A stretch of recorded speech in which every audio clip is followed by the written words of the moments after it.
Hello viewers, আসসালামু আলাইকুম। আশা করি সবাই ভালো আছেন। তো আজকে যে বিষয়টি দেখাবো সেটা হচ্ছে যে আপনার পেজে যাওয়ার পর আপনারা অনেকেই দেখবেন যে বিজনেস ইনফোর সাথে কিন্তু অনেক পেজ কিন্তু ভুলক্রমে কিন্তু জড়িয়ে যায়। সেক্ষেত্রে কিন্তু আপনি পেজটি ডিলিট করতে পারেন না বা পেজের অ্যাক্সেস কিন্তু উঠাতে পারেন না। তো সেটাই কিন্তু আজকে আমি আপনাদের দেখাবো। তো আমি প্রথমে আমি যে পেজে আমার বিজনেস ম্যানেজার অ্যাড হয়েছে সেই পেজে আমি চলে গেলাম। যাওয়ার পর এখানে পেজ লিখব। পেজ লেখার পর এখানে পেজ অ্যাক্সেসে চলে যাব।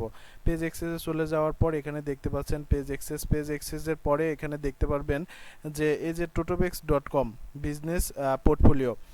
অ্যাকচুয়ালি এখানে কিন্তু একটা বিজনেস ম্যানেজার অ্যাড হয়ে গেছে আপনার এই পেজের আন্ডারে। তো এই পেজটা কিন্তু অন্যের একটি পেজ। তো আমি এই পেজকে বিজনেস ম্যানেজার যে totobex.com এটা কিন্তু আমি ডিলিট করে দিব, যেন আমি এই পেজ থেকে আমার অ্যাক্সেসটা উঠায় নিতে পারি। মানে আমি এই পেজ থেকে রিমুভ হতে চাচ্ছি, কিন্তু আমি রিমুভ হতে পারছি না। তার কারণ এই যে বিজনেস বিজনেস যে ম্যানেজার আছে, বিজনেস ম্যানেজারের কারণে।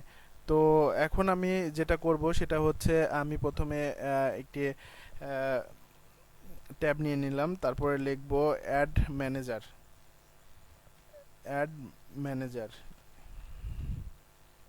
অ্যাড ম্যানেজার লেখার পর আমি ওকে করব। ওকে করার পর এখানে দেখতে পাচ্ছেন যে অ্যাড ম্যানেজার যে লেখাটা আছে, প্রথমে এখানে আমি চলে যাব, তারপরে go to ad manager. Go to ad ম্যানেজারে যাওয়ার পর আপনার যে প্রোফাইল আছে সেই প্রোফাইল থেকে আপনি অ্যাড ম্যানেজারে চলে যাবেন। তো আমি প্রোফাইল থেকে আমি অ্যাড ম্যানেজার যাচ্ছি। এখানে দেখতে পাচ্ছেন যে অ্যাড ম্যানেজার লেখা। তো এই জায়গা থেকে আমি যেটা করব, এখানে আমি আমার অ্যাড ম্যানেজারে চলে যাব। তো এখান থেকে দেখতে পাচ্ছেন যে আমার এই যে অ্যাড ম্যানেজার totobex.com, এই অ্যাড ম্যানেজারে চলে গেলাম। যাওয়ার পর এখন যেটা করব, আমি এই যে অ্যাড ম্যানেজার রয়েছে আমি এই অ্যাড ম্যানেজারটাই কিন্তু ডিলিট করব। তো কিভাবে ডিলিট করব সেটা চলুন দেখা যাক। তো এখান থেকে আমি যেটা করব, এখান থেকে আমি অল টুলসে চলে যাব। যাওয়ার পর এখানে দেখতে পাচ্ছেন যে বিজনেস সিটিং। তো এই জায়গায় কিন্তু আমি চলে যাব, বিজনেস সিটিংয়ে চলে যাব। এই যে এখানে বিজনেস সিটিং, এখানে চলে যাব। তারপর এখানে যাওয়ার পর দেখতে পাচ্ছেন যে এখান থেকে যে কাজটা করতে হবে, এখান থেকে এই যে বিজনেস ইনফো এই লেখার উপর ক্লিক করে দিবেন। ক্লিক করা দেওয়ার পর ভিউয়ার্স এখানে কিন্তু আপনার খেলা।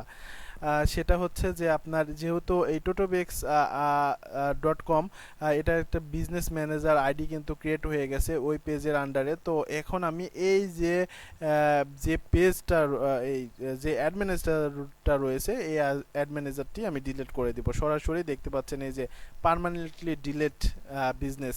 সো আপনি যদি এই বিজনেস ম্যানেজারটি ডিলিট করতে চান পার্মানেন্টলি, তো সেখানে আপনি এখানে যে ক্লিক করে দিবেন। দেওয়ার পর এখানে কিন্তু আপনাকে কি কারণে আসলে এই বিজনেস ম্যানেজারটি আপনি ডিলিট করতে চাচ্ছেন সেটা কিন্তু আপনাকে জানাতে হবে। তো it is hard to use. So আমার এটা অনেক কঠিন একটা লাগতেছে, ইয়েস লিখে আমি কি করলাম, নেক্সট অপশনে ক্লিক করে দিলাম।